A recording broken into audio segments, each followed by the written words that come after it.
السلام عليكم ورحمة الله وبركاته. إن الحمد لله نحمده ونستعينه ونستغفره ونعوذ بالله من شرور أنفسنا ومن سيئات أعمالنا. من يهده الله فلا مضل له ومن يضلل فلا هادي له. وأشهد أن لا إله إلا الله وحده لا شريك له وأشهد أن محمدا عبده ورسوله. يا أيها الذين آمنوا اتقوا الله حق تقاته ولا تموتن إلا وأنتم مسلمون. يا أيها الناس اتقوا ربكم الذي خلقكم من نفس واحدة وخلق منها زوجها وبث منهما رجالا كثيرا ونساء. واتقوا الله الذي تساءلون به والأرحام إن الله كان عليكم رقيبا. يا أيها الذين آمنوا اتقوا الله وقولوا قولا سديدا يصلح لكم أعمالكم ويغفر لكم ذنوبكم ومن يطع الله ورسوله فقد فاز فوزا عظيما. أما بعد فإن خير الكلام كلام الله تبارك وتعالى وخير الهدي هدي محمد صلى الله عليه وعلى آله وصحبه وسلم. وشر الأمور محدثاتها فإن كل محدثة بدعة وكل بدعة ضلالة وكل ضلالة في النار. أيها الإخوة في الله، والحمد لله, pada sore hari ini Allah Tabaraka wa Ta'ala masih memberi kemudahan kepada kita untuk melanjutkan kajian rutin di hari-hari bulan Ramadan dari pembahasan kitab Al-Qawaidul Hisan li Tafsir Al-Quran karya Al-Allamah Abdurrahman bin Nasir As-Sa'di rahimahullah ta'ala. Dan kita telah masuki kaidah yang pertama tentang kaifiyatu talaqqi tafsir, tentang cara mengambil ilmu tafsir. Sebagaimana yang telah beliau terangkan bahwa apabila seseorang hendak memahami Al-Quranul Karim, maka ia harus melalui pintunya, yaitu kaidah-kaidah yang benar yang telah dijelaskan oleh para ulama. Dan mengambil ilmu Al-Quranul Karim sebagaimana para sahabat radhiyallahu ta'ala anhum, mereka melakukan talaqqi ilmu tafsir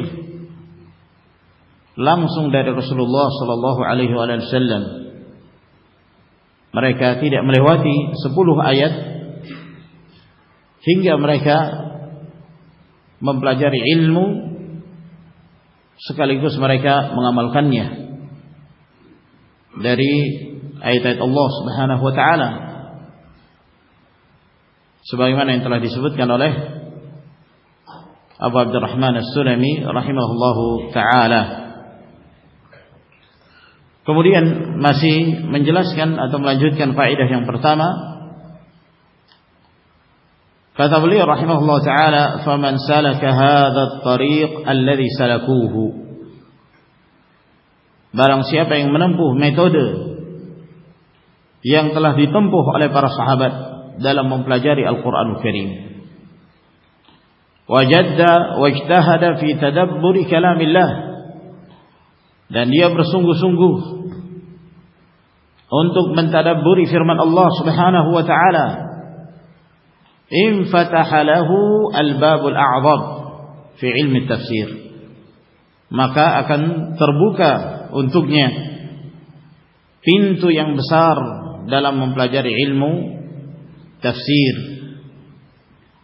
Wa qawiyat ma'rifatuhu wastanarat basiratuh, dan akan menjadi kuat pengetahuannya dan bersinar ilmu yang dia miliki, karena dia mempelajari ilmu tafsir sebagaimana para sahabat radhiyallahu taala anhum mempelajari Al-Qur'anul Karim. Di sini beliau menekankan tentang pentingnya bagi seorang mukmin untuk mentadabburi firman Allah Subhanahu wa taala. Tadabbur kalamillah, yang itu merupakan tujuan utama diturunkannya Al-Qur'anul Karim. Al-Qur'anul Karim diturunkan oleh Allah Subhanahu wa taala untuk dibaca, untuk difahami makna dan kandungannya, dan ditadabburi, lalu kemudian diamalkan. Dalam surah Muhammad pada ayat yang ke-24, Allah Subhanahu wa taala berfirman menjelaskan tentang pentingnya mentadabburi Al-Qur'anul Karim. Afala yatadabbaruna al-Qur'an am 'ala qulubin aqfaluha. Tidakkah mereka mentadabburi Al-Qur'anul Karim, ataukah hati-hati mereka yang telah terbelenggu, yang telah terkunci, tidak lagi mampu terbuka untuk memahami dan mentadabburi kalamullah Subhanahu wa ta'ala. Demikian pula dalam surah An-Nisa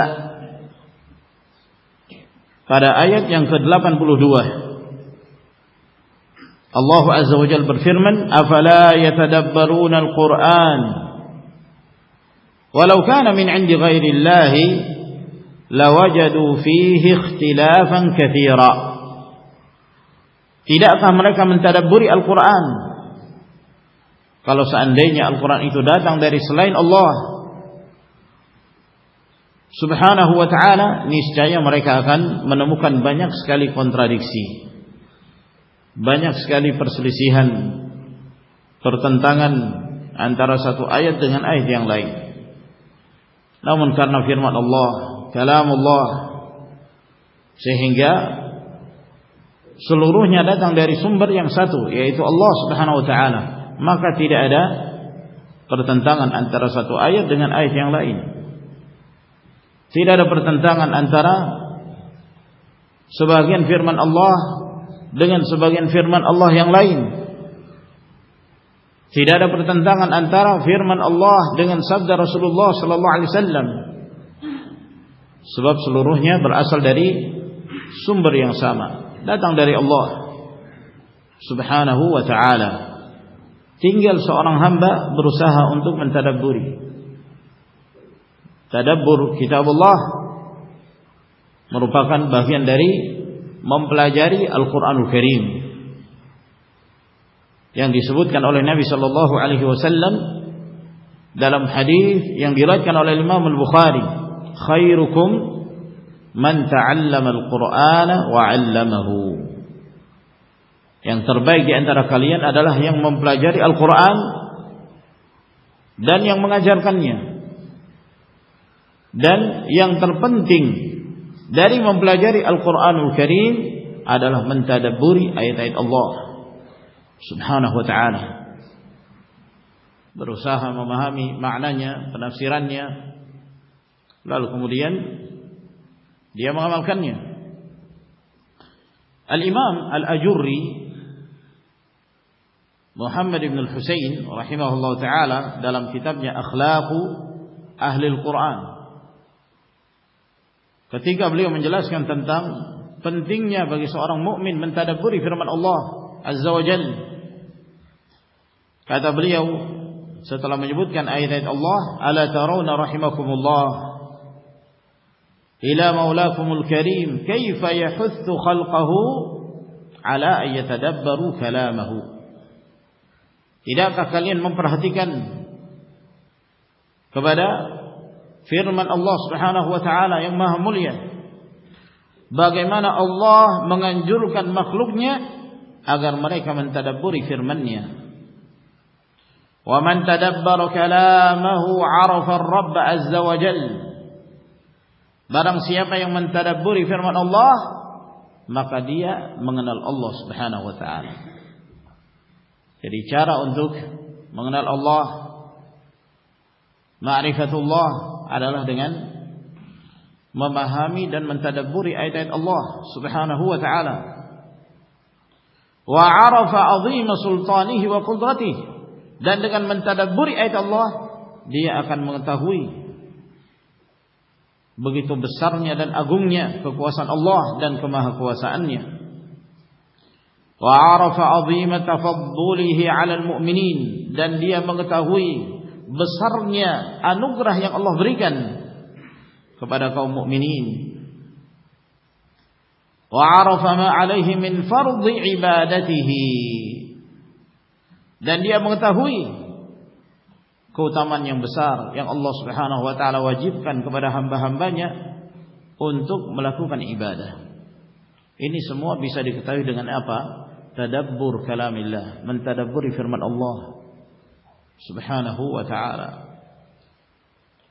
Apabila dia telah mengenal Allah, mengenal keagungan Allah, kemahakuasaan Allah Subhanahu wa taala, fa alzama nafsahu alwajib, maka hamba itu pun senantiasa komitmen untuk menjalankan apa yang Allah wajibkan kepadanya.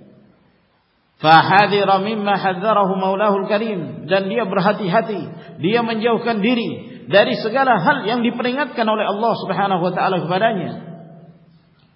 Wa raghiba fima raghabahu fi, dan dia semangat untuk melakukan hal-hal yang dianjurkan oleh Allah Azza wa Jalla. Wa man kanat hadhihi sifatahu 'inda tilawatihi lil Qur'an wa 'inda istima'ihi min ghairihi kana al-Qur'anu lahu shifaa'a. Maka barang siapa yang sifatnya seperti ini ketika dia melantunkan Al-Qur'an, pada saat dia membaca Al-Qur'an Karim, dia membaca dengan tadabbur, atau ketika dia menyimak bacaan orang lain.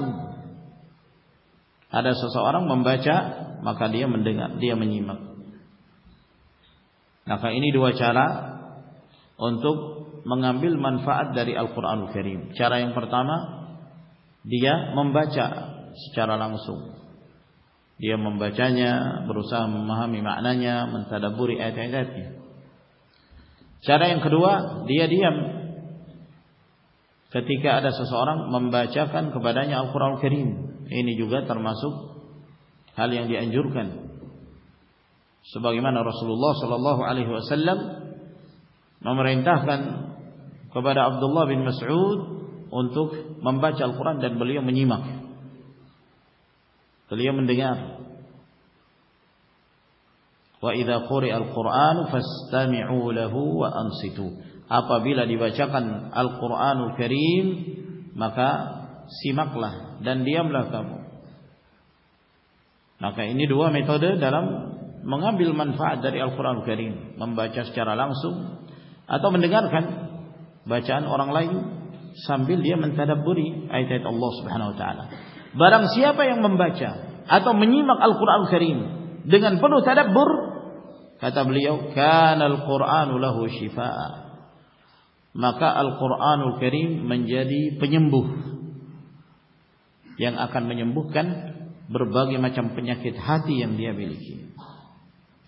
Fastaghna bila malin, maka dia merasa kaya meskipun dia tidak memiliki harta.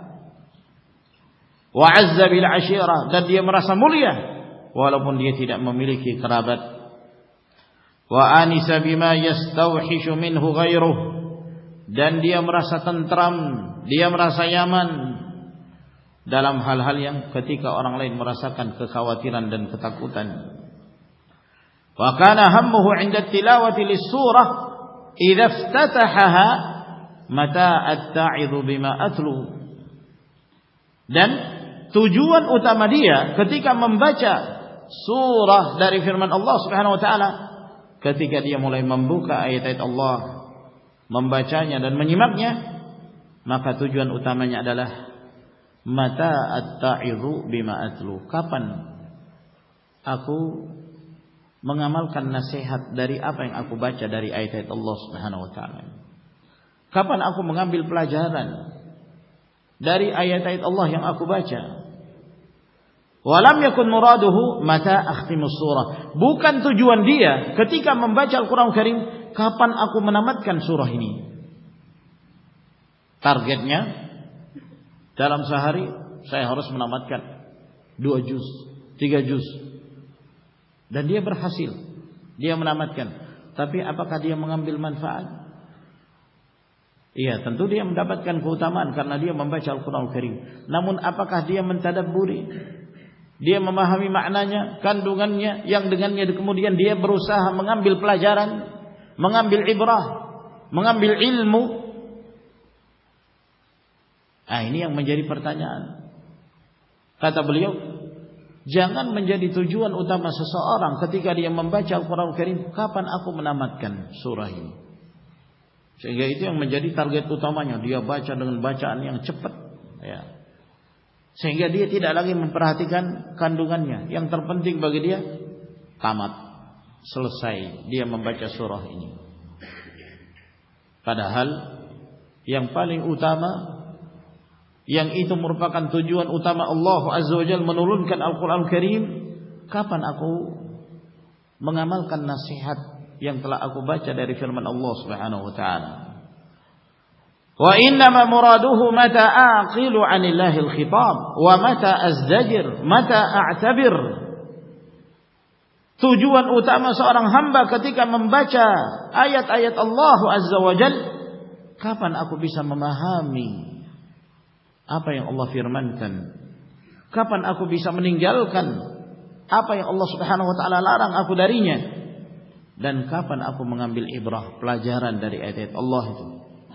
Li'anna tilawatahu lil-Qur'ani ibadah wal ibadatu la takunu bighaflah. Sebab seseorang membaca Al-Qur'anul Karim itu berarti dia sedang melakukan ibadah. Dan ibadah itu tidak boleh dilakukan dengan cara kelalaian. Dia membaca tapi dia lalai, tidak memahami kandungannya. Maka ini yang ditekankan oleh Al-Allamah Sa'di rahimahullah ta'ala, bahwa hendaknya dia bersungguh-sungguh untuk mentadabburi kalamullah. Apabila dia mentadabburi firman Allah Subhanahu wa taala, maka itu akan menjadi kunci untuk membuka pemahamannya terhadap Al-Qur'anul Karim dan tafsir Al-Qur'anul Karim. Wastaghna bihadhihi at-tariqah an kathrati at-takallufat wa 'anil buhuthil kharijiyah. Dan dia tidak perlu apabila dia telah menerapkan metode ini, membaca Al-Quran dengan tadabbur, dengan penuh kesungguhan untuk mengamalkan kandungannya, maka dengan metode ini dia tidak memerlukan lagi untuk melakukan berbagai macam cara-cara atau pembahasan-pembahasan di luar Al-Quranul Karim dengan cara-cara yang tidak syar'i.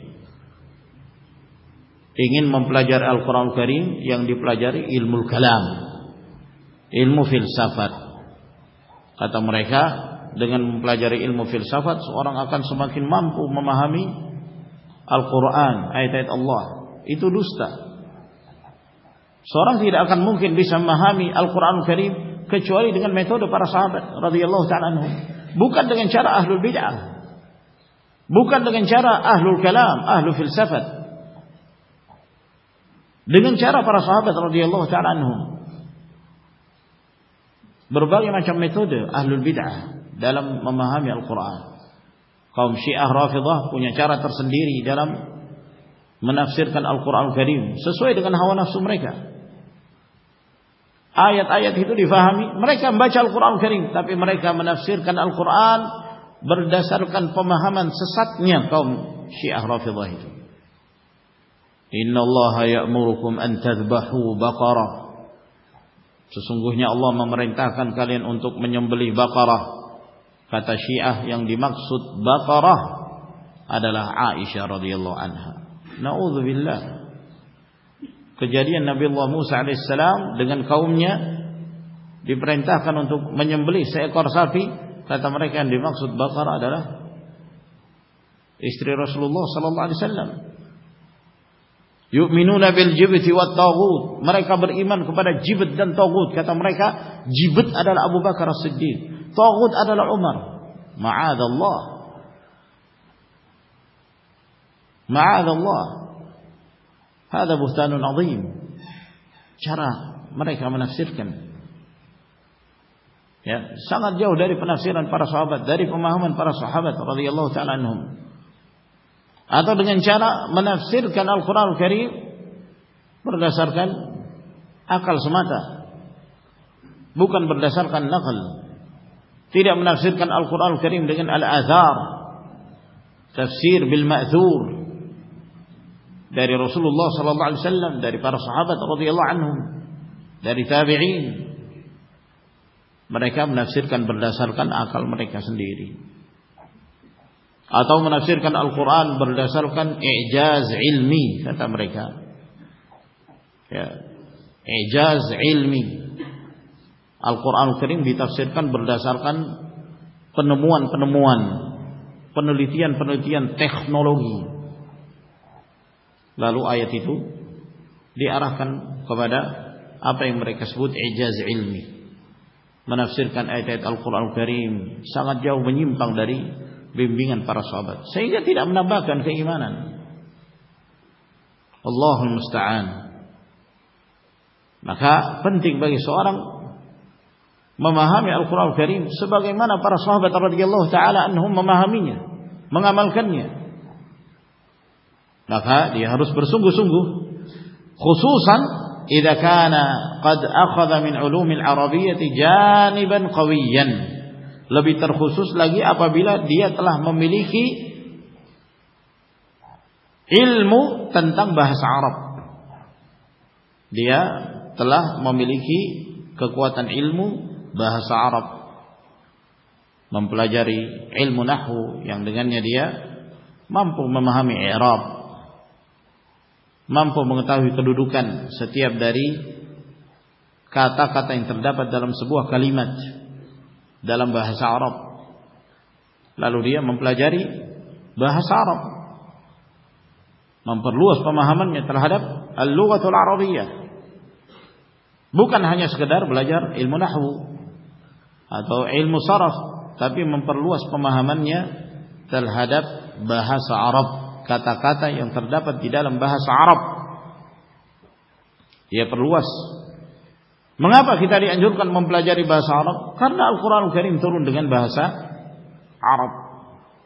Maka seorang tidak akan mungkin bisa memahami ayat-ayat Allah Subhanahu wa taala dengan pemahaman yang benar kecuali dengan mengetahui bahasa Arab. Kalau dahulu di masa jahiliyah kaum musyrikin mereka memahami bahasa Arab, sehingga ketika Rasulullah sallallahu alaihi wasallam mendakwahi mereka, mengajak mereka untuk masuk ke dalam Islam, diperintahkan kepada mereka untuk mengucapkan la ilaha illallah. Maka mereka sudah mengetahui konsekuensi dari ucapan ini. Kalau kami mengucapkan la ilaha illallah, itu berarti kami tidak boleh lagi melakukan ibadah kepada berhala-berhala kami. Aja'alal alihata ilahan wahida. Apakah Muhammad itu hendak menjadikan sekian banyak sesembahan menjadi satu saja? Mereka enggan untuk melakukan itu. Kenapa? Mereka paham apa makna la ilaha illallah, yang menunjukkan bahwa tidak boleh ada satupun yang disembah melainkan Allah Subhanahu wa taala. Namun sekarang berapa banyak kaum muslimin yang jahil tentang bahasa Arab, tidak mengerti. Mereka mengucapkan la ilaha illallah Tapi praktek-praktek kesyirikan juga tidak mereka tinggalkan. Tidak memahami makna la ilaha illallah. Bahkan terkadang mereka melakukan ritual kesyirikan sambil mengucapkan la ilaha illallah. Mengucapkan la ilaha illallah tapi sedang melakukan ritual kesyirikan. Menunjukkan kejahilan tentang bahasa Arab. Maka mempelajari bahasa Arab ini akan menguatkan dan memudahkan baginya untuk mempelajari tafsir Al-Qur'an Al-Karim.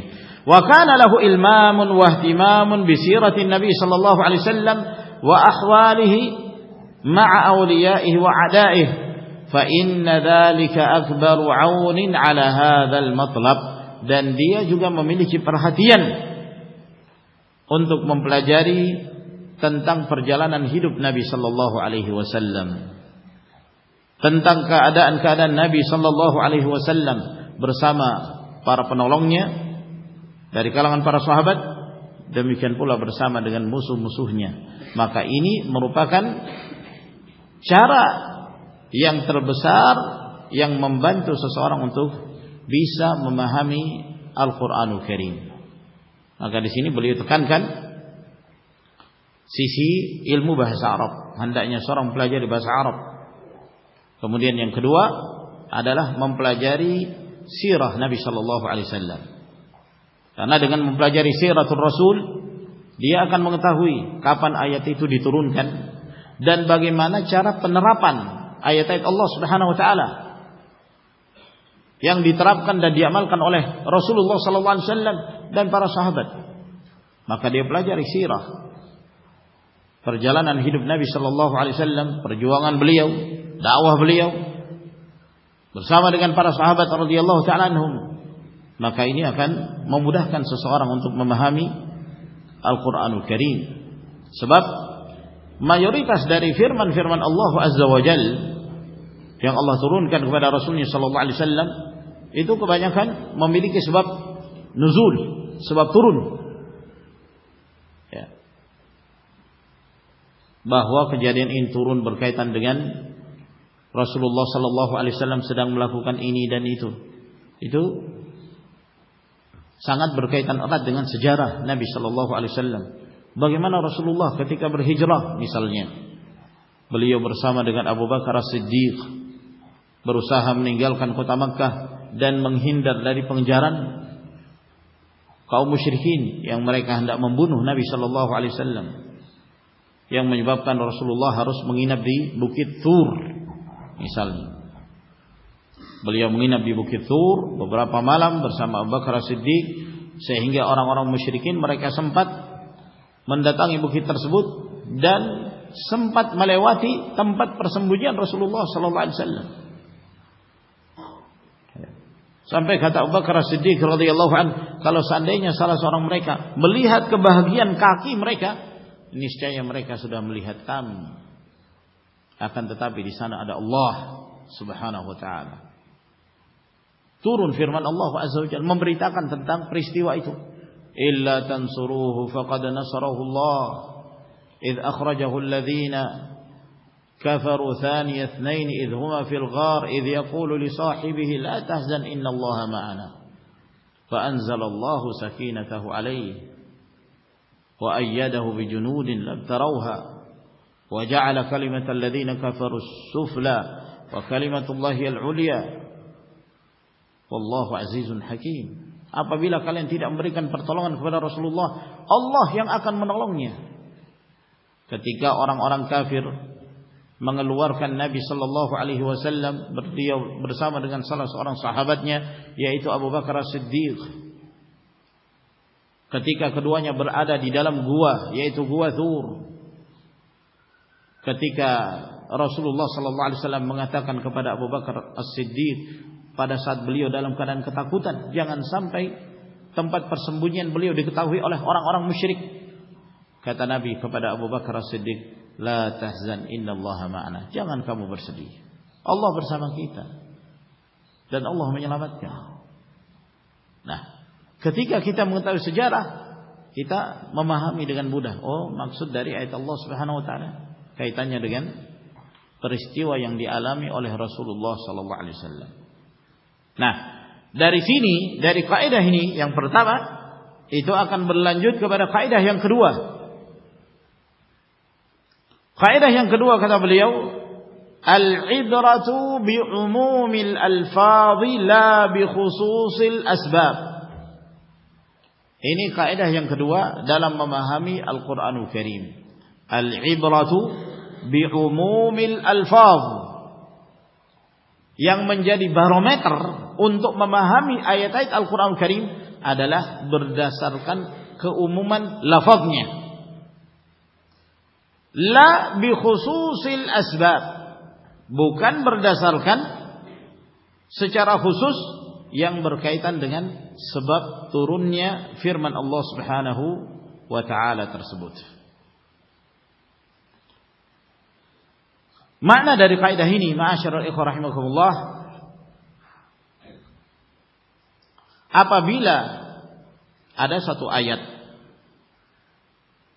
yang disebutkan oleh Allah Subhanahu wa taala dalam Al-Qur'anul Karim, yang ayat itu bersifat umum, lafaznya umum, ya. Namun ayat tersebut turun berkaitan dengan sebuah kejadian khusus. Maka jangan dipahami bahwa ayat itu hanya bisa diterapkan pada kejadian sebab turunnya ayat tersebut. Tidak. Namun ayat itu bisa diamalkan dan bisa diterapkan bukan hanya dalam kejadian itu, namun dalam kejadian-kejadian yang semisalnya yang terkandung dalam keumuman firman Allah Subhanahu wa taala tersebut. Misalnya disebutkan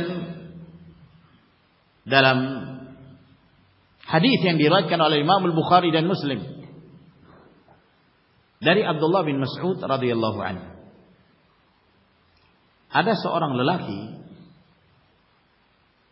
dia melakukan perbuatan maksiat. Dia pernah datangi seorang wanita, lalu kemudian mencium wanita yang bukan mahramnya, dan dia menyadari bahwa itu adalah kemaksiatan. Setelah itu dia datang kepada Rasulullah sallallahu alaihi wasallam, lalu dia menyebutkan tentang perbuatan maksiat yang dia lakukan kepada Nabi sallallahu alaihi wasallam.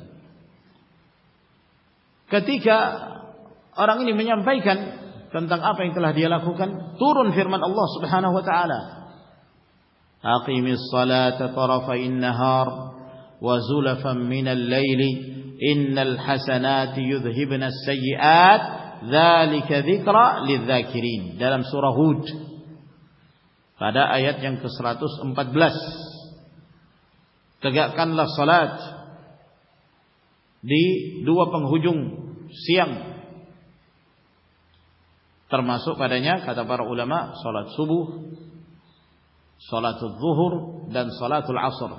Wa zulafan minal lail, dan dua salat yang dikerjakan di malam hari, yaitu dua salat dikerjakan di malam hari, yaitu salatul maghrib dan salatul isya.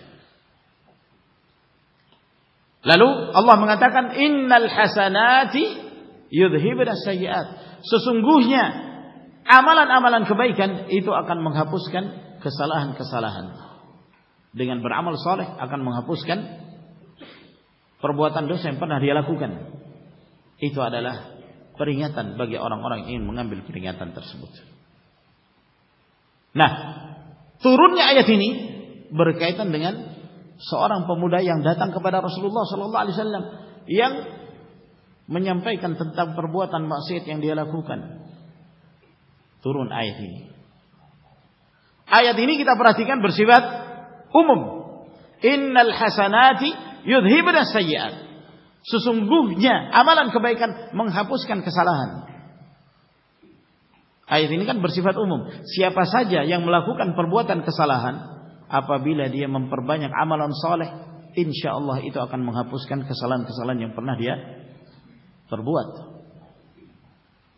Tapi ayat ini turun berkaitan khusus dengan kejadian seorang lelaki yang bertanya kepada Rasulullah sallallahu alaihi wasallam ini. Apakah kemudian kita mengatakan ayat ini tidak bisa diterapkan kepada yang lain? Ayat ini khusus berkaitan dengan pemuda yang mendatangi Rasulullah sallallahu alaihi wasallam itu yang telah melakukan perbuatan kemaksiatan. Maka turun ayat bahwa hendaknya engkau melakukan ibadah, kerjakanlah salat dan lakukan amalan kebaikan. Kebaikan itu menghapuskan kesalahan. Tidak terkhusus pada pemuda tersebut, namun bersifat umum. Siapa saja yang pernah melakukan kesalahan, yang terjatuh ke dalam perbuatan dosa, selama itu bukan dosa besar yang harus ditebus dengan taubat, maka dengan memperbanyak amal saleh akan menghapuskan kesalahan-kesalahan yang dia lakukan. Nah, oleh karena itu, ketika ayat ini turun, orang ini pun bertanya kepada Rasulullah sallallahu alaihi wasallam. Dia mengatakan, "Ali hadhihi?"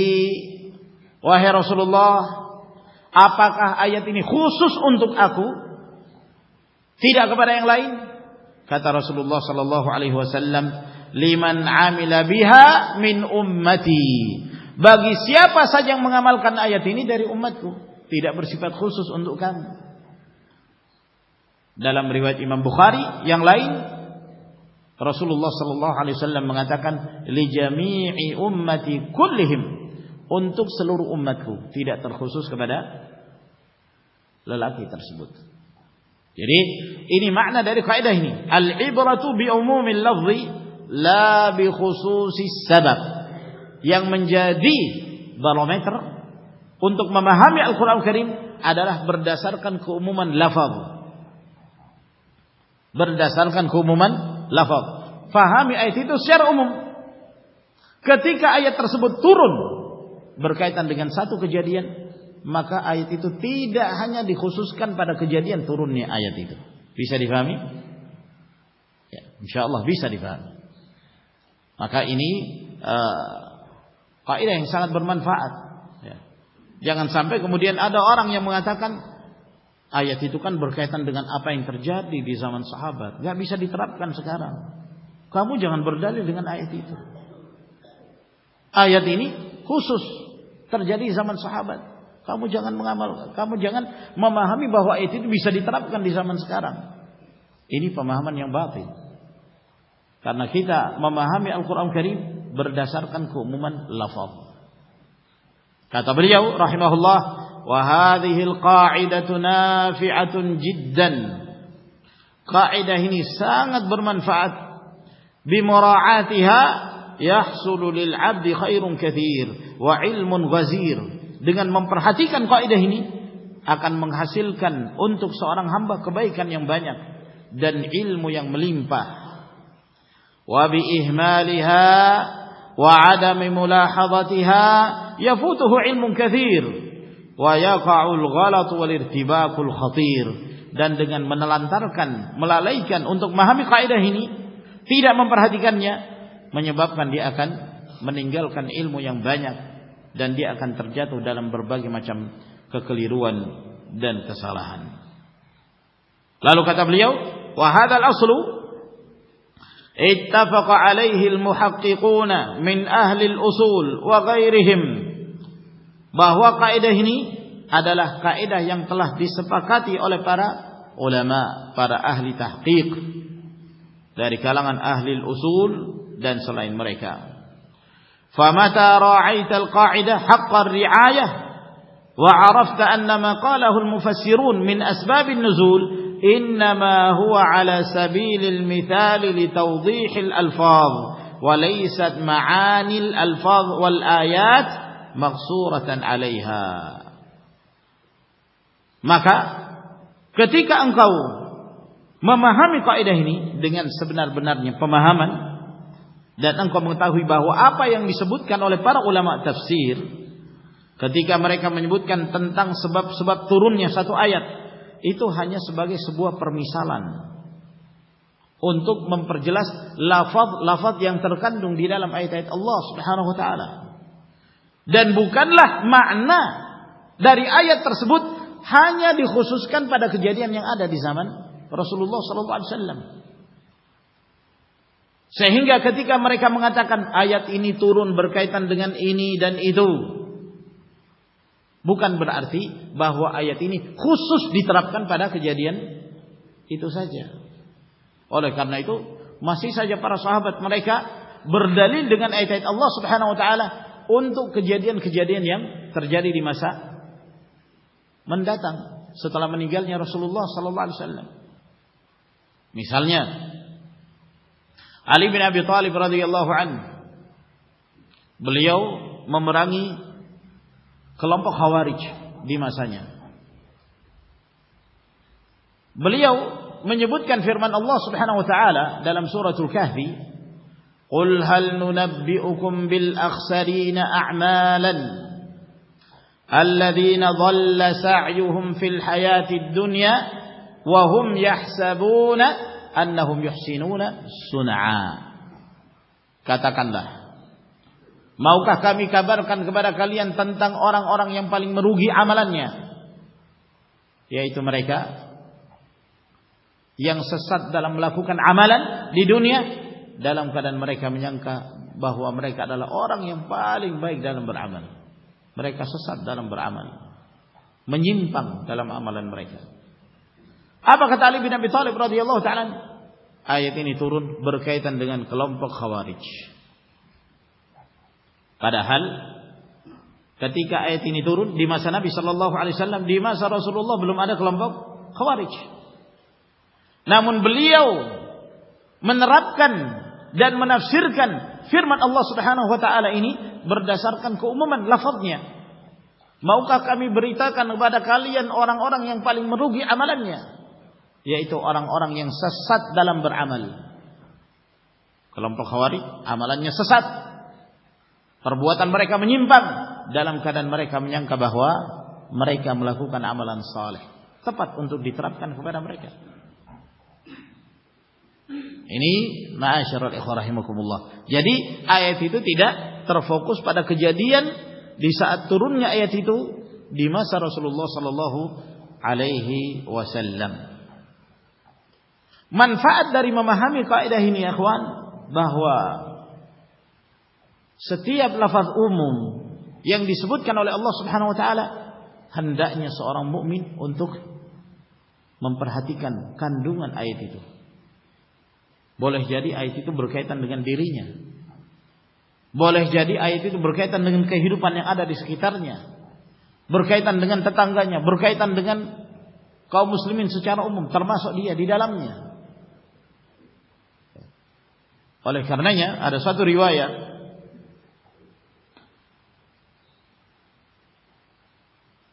yang diriwayatkan oleh Ibnu Mubarak dalam kitab Az-Zuhd dari Mis'ar. Beliau mengatakan telah memberitakan padaku Aun dan Ma'an, atau salah satunya, bahwa ada seorang lelaki datang kepada Abdullah bin Mas'ud radhiyallahu anhu. Orang ini mengatakan kepada Ibnu Mas'ud, "I'had ilayya." Berikanlah wasiat kepadaku.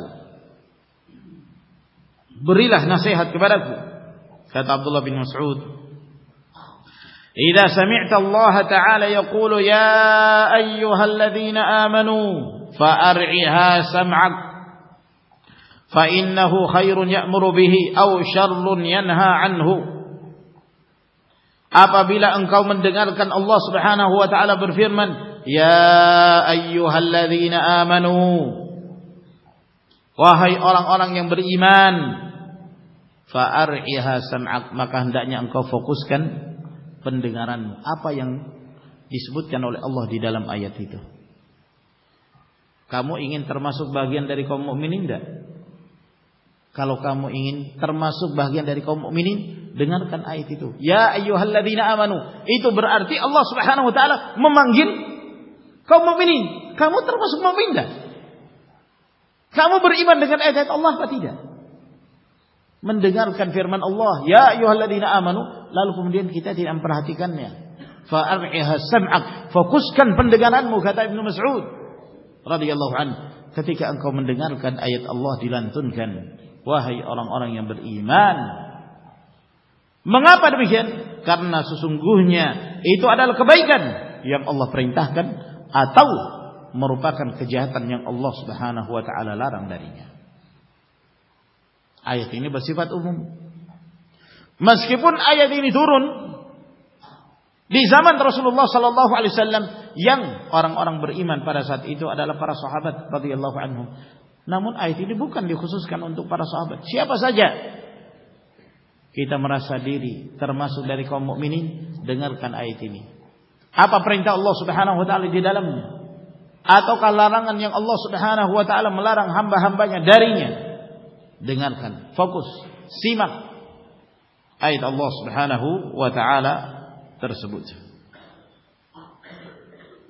Oleh karena itu kata beliau, walihada kanat ma'rifatu hudud ma anzala Allah ala rasulih asla kullil khairi wal falah wal jahlu bidzalika asla kulli syarri wal khusran. Oleh karena itu, mengenal, mengetahui batasan-batasan dari apa yang Allah Subhanahu wa taala turunkan kepada rasulnya, ini adalah merupakan inti dari seluruh kebaikan dan keberhasilan. Bodoh tentang hukum-hukum yang diturunkan oleh Allah Subhanahu wa taala, ini adalah merupakan inti dari seluruh kejahatan dan kerugian. Famura'atu hadhihi al-qa'idah akbaru 'aunin 'ala ma'rifati hudud ma anzalallahu 'ala rasulih wal qiyam biha. Maka memperhatikan dan mempelajari kaidah ini merupakan perkara yang terbesar yang akan membantu seorang hamba untuk memahami batasan-batasan syariat yang Allah Subhanahu wa taala turunkan kepada Rasulnya sallallahu alaihi wasallam, sehingga itu memudahkan baginya untuk menegakkan dan mengamalkannya.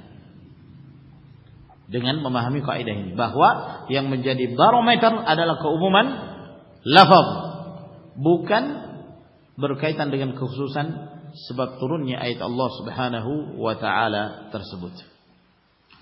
Contoh yang lain dalam penerapan kaidah ini, dalam surah Al-Baqarah ayat 174 dan 175, Allah Azza wa Jalla berfirman, innal ladzina yaktumuna ma anzalallahu minal kitabi wa yashtaruna bihi thamanan qalila ulaika ma ya'kuluna fi butunihim illa an-nar wa la yukallimuhumullah yawmal qiyamati wa la yuzakkihim wa lahum 'adzabun alim ulaika alladhina ishtaraw ad-dalalata bil huda wal 'adzaba bil maghfirah fama asbarahum 'alan nar. ذلك بأن الله نزل الكتاب بالحق وإن الذين اختلفوا في الكتاب لفي شقاق بعيد. Sesungguhnya orang-orang yang menyembunyikan apa yang Allah turunkan dari Alkitab dan mereka membelinya dengan harga yang sedikit, dengan nilai yang sedikit untuk mendapatkan dunia, mereka berani menyembunyikan apa yang mereka ketahui dari firman Allah Subhanahu wa taala dan kebenaran. Diterangkan oleh para ulama, di antaranya Al-Hafidz Ibnu Katsir rahimahullah, bahwa ayat ini turun berkaitan dengan orang-orang Yahudi. Orang-orang Yahudi, mereka mengenal Muhammad sallallahu alaihi wasallam dan sifat-sifatnya itu seperti mereka mengenal anak-anak kandung mereka sendiri. Mereka mengetahui, mereka membaca kitab Taurat yang di dalamnya menjelaskan tentang ciri-ciri Rasulullah sallallahu alaihi wasallam yang diutus di akhir zaman. Namun mereka sembunyikan apa yang Allah turunkan itu. Untuk apa? Untuk mendapatkan dunia. Mereka tidak ingin jamaahnya itu lari meninggalkannya. Mereka tidak ingin ada seorang nabi yang diutus dari selain Bani Israel. Dalam keadaan mereka mengetahui Rasulullah sallallahu alaihi wasallam dengan sifat-sifatnya yang beliau berasal dari bangsa Arab, bukan dari Bani Israel. Hasad menyebabkan mereka enggan untuk beriman kepada apa yang dibawa oleh Nabi sallallahu alaihi wasallam. Maka mereka menyembunyikan sifat-sifat Rasulullah sallallahu alaihi wasallam yang mereka ketahui dalam kitab Taurat. Turun ayat ini menjelaskan tentang kesesatan mereka. Perbuatan mereka menyembunyikan kebenaran. Innal ladzina yaktumuna ma anzalallahu minal kitab. Sesungguhnya orang-orang yang menyembunyikan apa yang Allah turunkan dari Alkitab, yaitu tentang sifat Muhammad sallallahu alaihi wasallam, dan mereka membelinya dengan nilai yang sedikit dari dunia. Ulaika ma ya'kuluna fi butunihim illa an-nar. Maka mereka itu tidaklah mereka memakan dan mereka masukkan ke dalam perut-perut mereka kecuali api neraka. Wala yukallimuhumullah yaumil qiyamah. Allah tidak akan berbicara dengan mereka pada yaumul qiyamah. Allah tidak akan menyucikan mereka dan bagi mereka azab yang pedih. Mereka adalah orang-orang yang membeli kesesatan dengan hidayah, azab dengan ampunan. Begitu sabarnya mereka untuk dilemparkan dan disiksa di dalam api neraka. Maka ini ma'asyiral muslimin rahimakumullah, ayat ini menjelaskan tentang perbuatan orang-orang Yahudi. Namun apakah ayat ini khusus menjelaskan tentang mereka saja? Kata para ulama tidak. Kembali kepada keumuman lafaz. Siapa saja yang mengetahui kebenaran, dia mengetahui kebenaran, dia mengetahui ayat Allah, dia mengetahui hukum Allah Subhanahu wa taala, namun dia sembunyikan, dia tidak ingin menjelaskannya kepada manusia. Kenapa? Takut dia hilang kedudukan, takut dia kehilangan dunia yang selama ini dia dapatkan, sehingga dia lebih rela untuk meraih dunia yang fana ini, nilai yang sangat sedikit, lalu kemudian dia pun menjual kesesatan, dia menjual hidayah, menyerahkan kepada yang lain. Dia lebih memilih kesesatan untuk dirinya. Maka siapa saja yang seperti ini keadaannya dari kalangan umat Rasulullah sallallahu alaihi wasallam, maka mereka termasuk ke dalam ayat ini yang diancam oleh Allah Subhanahu wa taala bahwa mereka tidak memakan dari hasil apa yang telah mereka perbuat itu kecuali api neraka. Allah tidak akan mengajak berbicara mereka pada yaumul qiyamah. Allah tidak akan menyucikan mereka dan bagi mereka azab yang pedih. Bersifat umum. Mengetahui kebenaran tapi tidak menyampaikan kebenaran, disembunyikan kebenaran itu. Dia tidak mengamalkannya. Ini sifat al-Yahud yang dimurkai Allah Subhanahu wa taala, al-maghdubu alaihim. Berbeda halnya dengan kaum Nasara. Nasara beramal tanpa ilmu. Yahudi tidak mengamalkan ilmu yang telah dia ketahui. Oleh karenanya Sufyan ibn Uyainah rahimahullah, beliau mengatakan, man fasada min ulama'ina fafihim shibhun min al-yahud wa man fasada min ubbadina fafihim shibhun min an-nasara. Siapa yang rusak dari kalangan umat, ulamanya umat ini, maka mereka menyerupai Yahudi. Mereka punya ilmu tapi tidak mengamalkan ilmunya. Kebenaran disembunyikan. Yang disampaikan pada umat adalah kesesatan, dalam keadaan dia mengetahui itu adalah kesesatan untuk meraih dunia. Maka siapa yang rusak dari kalangan ulama umat ini, maka mereka menyerupai Yahudi. Dan siapa yang rusak dari kalangan ahli ibadahnya umat ini, maka mereka menyerupai kaum Nasara. Jadi ayat ini tidak terkhusus kepada orang Yahudi saja. Siapa saja yang memiliki sifat yang sama seperti sifat Yahudi, maka mereka terkena hukum yang disebutkan oleh Allah Subhanahu wa taala. Contoh ayat yang lain. Firman Allah Subhanahu wa taala dalam surah An-Nisa pada ayat yang ke-171.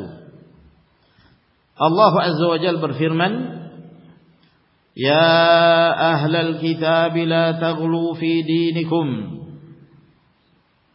Wahai ahlul kitab, jangan kalian ghulu, berlebih-lebihan di dalam agama kalian. Maka di sini Allah Subhanahu wa taala memanggil siapa? Ahlul kitab. Penyebutan ahlul kitab untuk siapa? Yahudi dan Nasara. Yahudi dan Nasara. Diterangkan oleh Al-Qurtubi rahimahullah taala dalam tafsirnya, wa ya'ni bidzalika fima dzakarahu al-mufassirun ghuluw al-yahud fi Isa hatta qadafu Maryam wa ghuluw an-nasara fihi hatta ja'aluhu rabban fal ifratu wat taqsir kulluhu sayyi'atun wa kufrun walidzalika qala Mutarrif Ibnu Abdullah al-hasanatu baina sayyi'atain. Yang dimaksud ayat ini sebagaimana yang disebutkan oleh para ulama tafsir adalah berkaitan dengan dua golongan ahlul kitab, Yahudi dan Nasara. Yahudi mereka berlebih-lebihan melampaui batas dalam memperlakukan Isa bin Maryam alaihi wassalam, sehingga mereka menuduh bahwa Maryam telah melakukan perbuatan mesum. Dan mereka menuduh Isa alaihissalam adalah anak dari hasil perzinaan. Ini sikap gulu, berlebih-lebihan orang-orang Yahudi. Sebaliknya Nasara, wa ghuluwan Nasara fihi, kaum Nasara yang berlebih-lebihan dalam menyikapi Isa alaihissalam, hatta ja'aluhu rabban, hingga mereka mengangkat Isa sebagai Rabb, sebagai sesembahan dari selain Allah Subhanahu wa taala. Sini Yahudi, di sini Nasara. Yahudi mereka terjatuh ke dalam tafrid, berlebih-lebihan hingga mereka merendahkan, melecehkan, menghina Isa alaihissalam dan merendahkan kedudukan ibunya.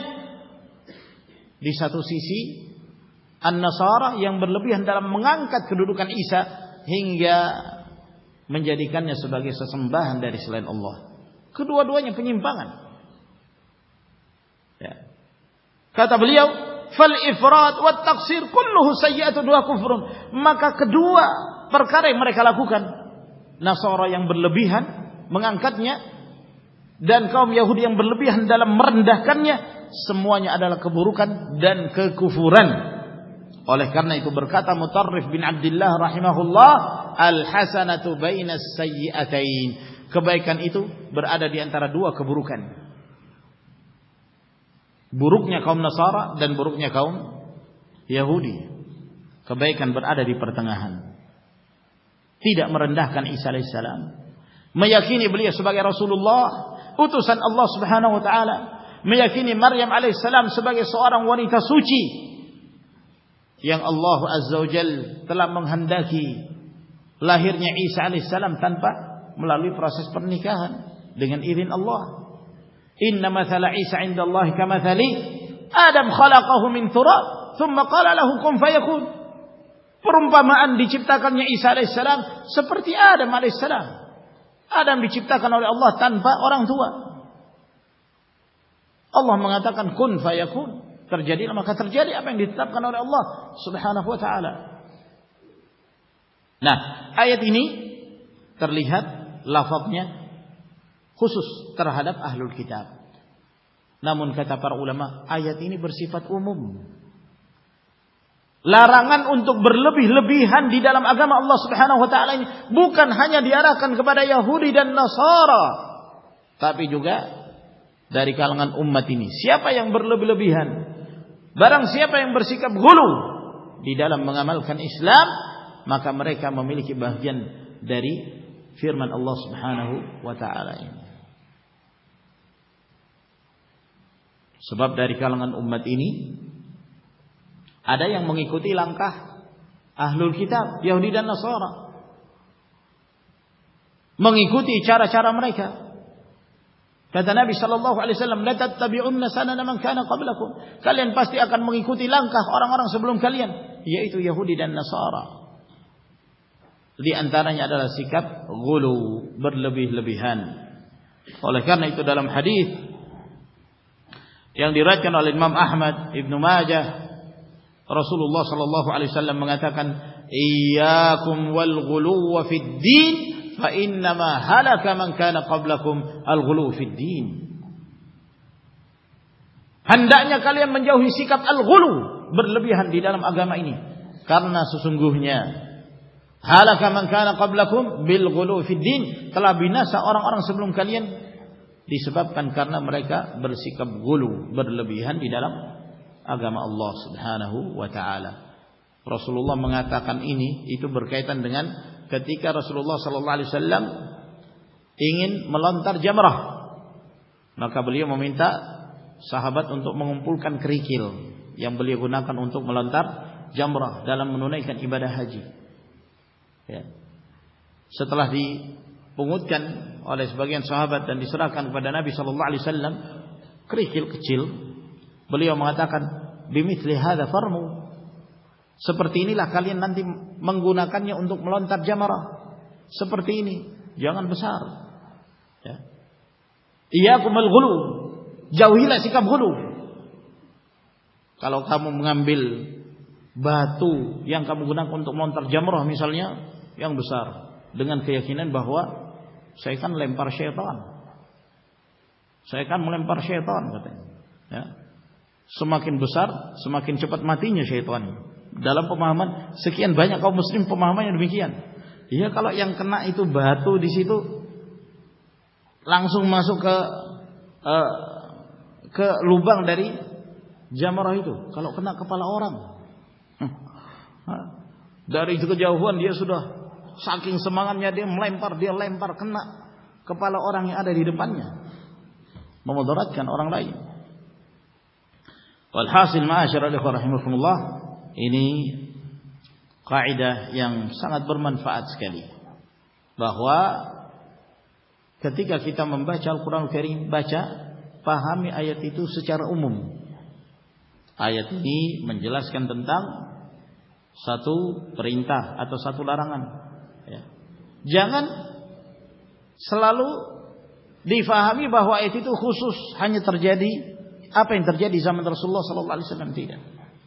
Ini akan memudahkan bagi kita bahwa kalaupun kita tidak mengerti tentang sebab turunnya ayat, maka pahami bahwa ayat itu juga berkaitan dengan diri kita. Misalnya Allah Subhanahu wa taala berfirman, "Wala taqrabuz zina." Jangan kalian mendekati perbuatan zina. Ayat ini turun di masa Nabi sallallahu alaihi wasallam, di masa para sahabat. Meskipun kamu tidak mengetahui sebab turunnya ayat ini, pahami secara umum bahwa kamu pun dilarang untuk mendekati perbuatan zina. Kamu dilarang. Jangan kamu mendekatinya. Jangan kamu mengatakan ayat ini khusus turun berkaitan dengan apa yang terjadi zaman sahabat. Tidak. Ayat itu bersifat umum karena lafaznya umum. Karena lafaznya bersifat umum. Apabila kita memahami kaidah ini, maka kita akan memahami sekian banyak dari ayat-ayat Allah Subhanahu wa taala bahwa ayat itu bersifat umum, bisa diterapkan di mana saja dan kapan saja. Ini telah kita jelaskan pada pertemuan sebelumnya bahwa Al-Qur'anul Karim tidak usang dimakan zaman. Dia bisa diterapkan kapan saja dan di mana saja. Walaupun zaman ini berubah, terjadi perkembangan teknologi, kemajuan, peradaban, Al-Qur'anul Karim tetap bisa diterapkan kapan saja dan di mana saja.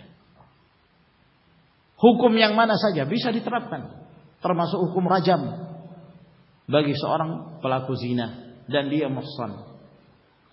Hukum potong tangan bagi seorang pencuri.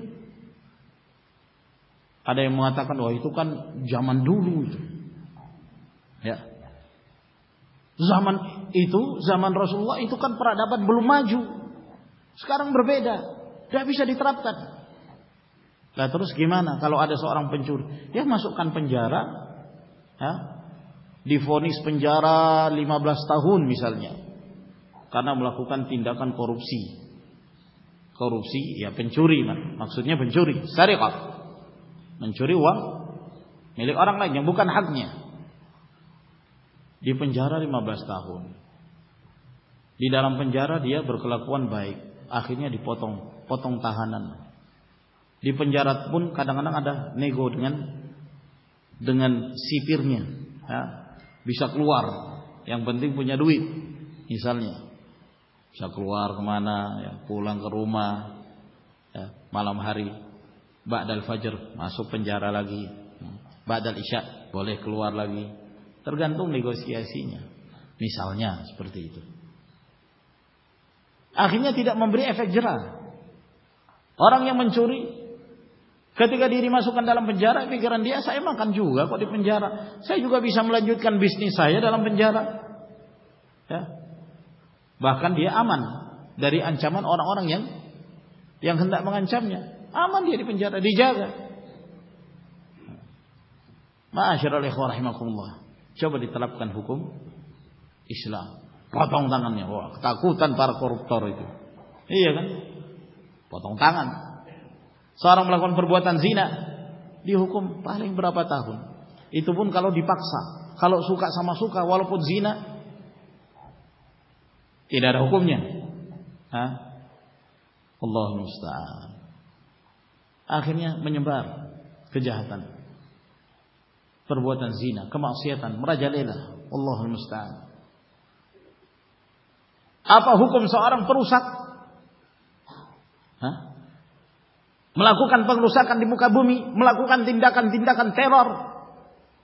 Innama jazaa'ul ladzina yuharibuna Allah wa rasulahu wa yas'auna fil ardi fasadan ay yuqattalu aw yusallabu aw tuqatta'a aydihim wa arjuluhum min khilaf aw yunfaw min al-ard. Balasan orang-orang yang memerangi Allah dan Rasulnya, berjalan di muka bumi dengan melakukan pengerusakan, mereka itu dibunuh atau disalib atau dipotong tangan dan kakinya secara berselisih, atau diasingkan dari permukaan bumi. Itulah balasan bagi mereka. Hukum Allah Subhanahu wa taala. Ada seorang melakukan tindakan teror, ya, hukumnya ya masuk penjara. Nah, masuk penjara sekian tahun, enggak kapok dia. Di penjara pun dia bisa melakukan tindakan teror. Terapkan agama Allah Subhanahu wa taala, hukum Allah Azza wa Jalla. Ya.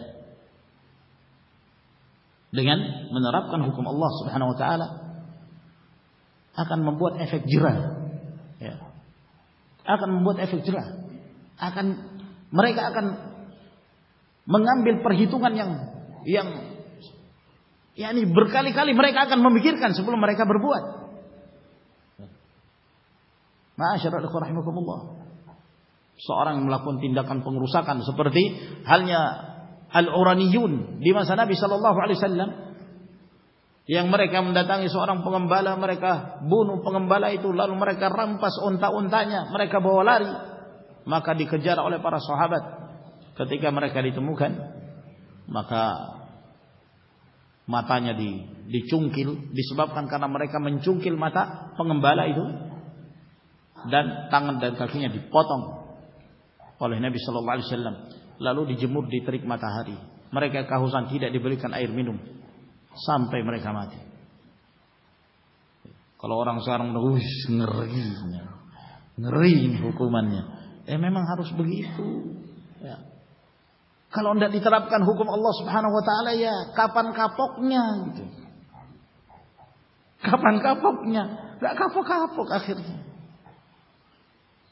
Ini ma'asyiral ikhwah rahimakumullah. Saya kira ini ikhwan yang kita pelajari pada pertemuan kita di sore hari ini, semoga memberi manfaat kepada kita sekalian. Insyaallah kita lanjutkan ke kaidah yang ketiga pada pertemuan yang berikutnya. Wallahu taala a'lam bissawab. Wa akhiru da'wana alhamdulillahi rabbil alamin. Wassalamu alaikum warahmatullahi wabarakatuh.